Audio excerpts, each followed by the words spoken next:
दोस्तों आज की वीडियो में हम आप लोगों के लिए लेकर आए हैं 3 चैप्टर सप्लीमेंट्री के अंतर्गत making of a scientist, necklace और भोली पर बेस्ड इंपॉर्टेंट क्वेश्चंस और उसके आंसर की।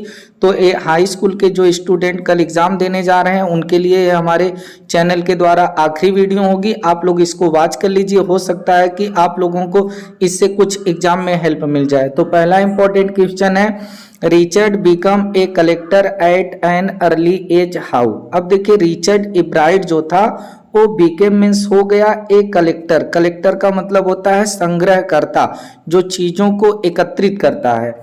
Eight an early age, early age का मतलब होगा अपने प्रारंभिक उम्र में ही, यानी अपने बचपन में ही। तो हाउ मीन्स कैसे, यानी कि रिचर्ड इब्राइट जो था वह अपने बचपन में ही एक चीजों का संग्रह करता बन गया। तो कैसे बन गया, तो आइए देख लेते हैं इसका आंसर क्या होगा।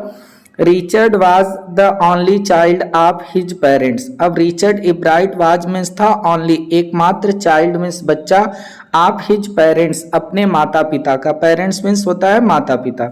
और he had no company at home, और ही हैड नो कंपनी, उसका कोई साथी नहीं था, उसके कोई साथ नहीं था। कंपनी मीन्स होता है साथ, एट होम घर पर, घर पर उसका कोई साथी नहीं था। To play with, play means होता है खेलना, विथ मीन्स साथ, यानी घर पर उसके साथ खेलने वाला कोई नहीं था। सो इसलिए ही स्टार्टेड, वह शुरू कर दिया। स्टार्टेड मीन्स शुरू करना। कलेक्टिंग थिंग्स, कलेक्टिंग मीन्स एकत्रित करना, थिंग्स मीन्स चीजों को।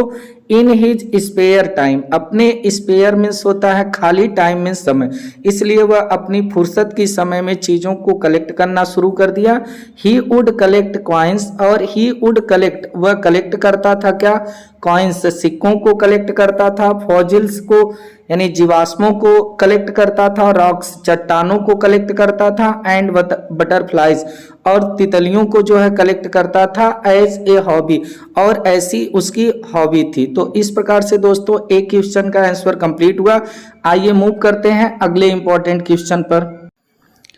अब देखिए एक क्वेश्चन आप लोगों के लिए बहुत इंपॉर्टेंट है। Comment on the role play by Richard's mother in his life. अब कमेंट करिए, टिप्पणी करिए, यानी कुछ लिखिए।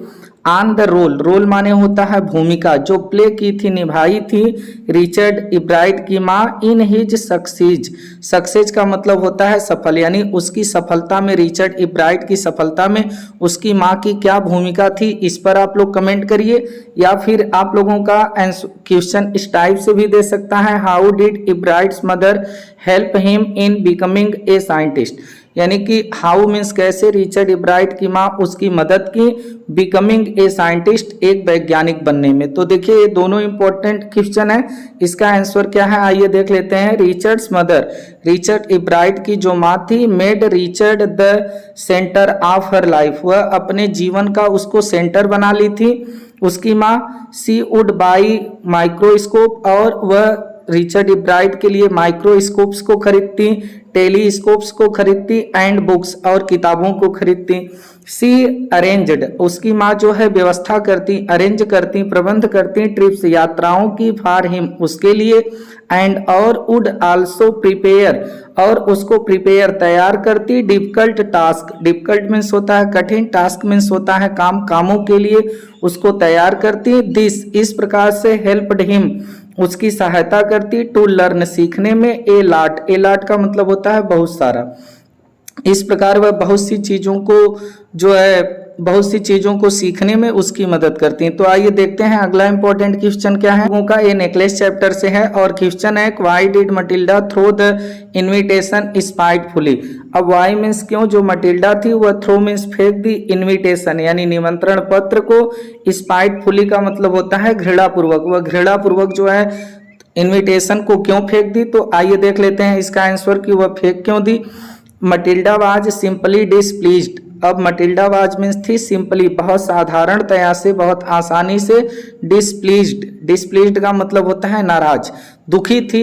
व्हेन, जब हर हस्बैंड, उसका पति, शोव्ड माने दिखाया, द इनविटेशन, इनविटेशन का मतलब निमंत्रण पत्र को। सी फेल्ट, वह महसूस की, ह्यूमिलिएटेड, ह्यूमिलिएटेड का मतलब होता है अपमानित, वह अपने आप को अपमानित महसूस की, एंड और थ्रू द इनविटेशन, और उस निमंत्रण पत्र को फेंक दी, स्पाइटफुली, घृणा पूर्वक, एज जैसा कि सी हैड नथिंग, उसके पास कुछ नहीं था, नथिंग कुछ नहीं था, ब्यूटीफुल माने सुंदर, एनफ माने पर्याप्त, टू वियर पहनने के लिए, जैसा कि उसके पास सुंदर कुछ भी पहनने के लिए नहीं था, to such a grand gathering, जिस वह जो है ग्रांड माने होता है भव्य और गैदरिंग माने भीड़, जिस भव्य भीड़ में वह जा रही थी वहां के लिए उसके पास कुछ सुंदर पहनने के लिए नहीं था। आइए मूव करते हैं अगले important question.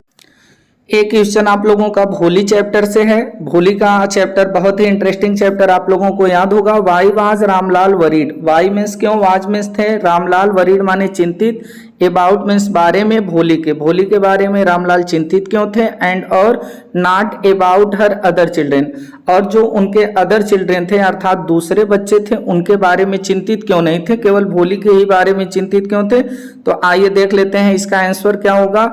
All other children of Ramlal, all other सभी दूसरे चिल्ड्रेन माने बच्चे ऑफ रामलाल के, वेयर मीन्स थे हेल्दी बहुत स्वस्थ थे, हेल्दी थे, एंड और गुड लुकिंग और सुंदर दिखते भी थे, गुड लुकिंग थे।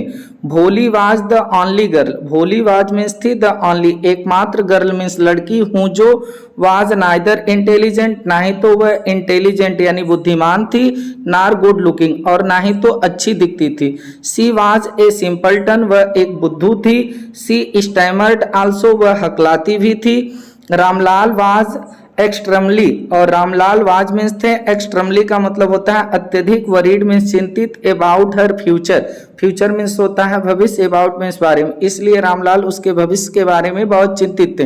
तो दोस्तों इस प्रकार से एक क्वेश्चन और आंसर यहीं पर कंप्लीट हुए। उम्मीद है आप लोगों को समझ में आया होगा। आप लोग तैयार कर लीजिए, हो सकता है एग्जाम में कल आप लोगों को इस वीडियो से कुछ हेल्प मिल जाए। अगर इन सब चैप्टर से आप लोगों को कोई भी क्वेश्चन पूछता है उसका आंसर आप लोग बिल्कुल देने में असमर्थ है, तो इन सब क्वेश्चन को आप लोग पढ़े हैं, इसी के अकॉर्डिंग आप लोग कॉपी में कुछ जरूर लिखिए, सादी कॉपी को छोड़कर बिल्कुल मत आइए।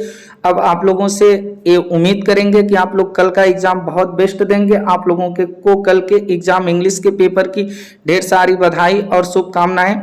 तो हमारे साथ जुड़े रहिएगा, आप लोगों से फिर मुलाकात होगी। नमस्कार, जय हिंद, वंदे मातरम।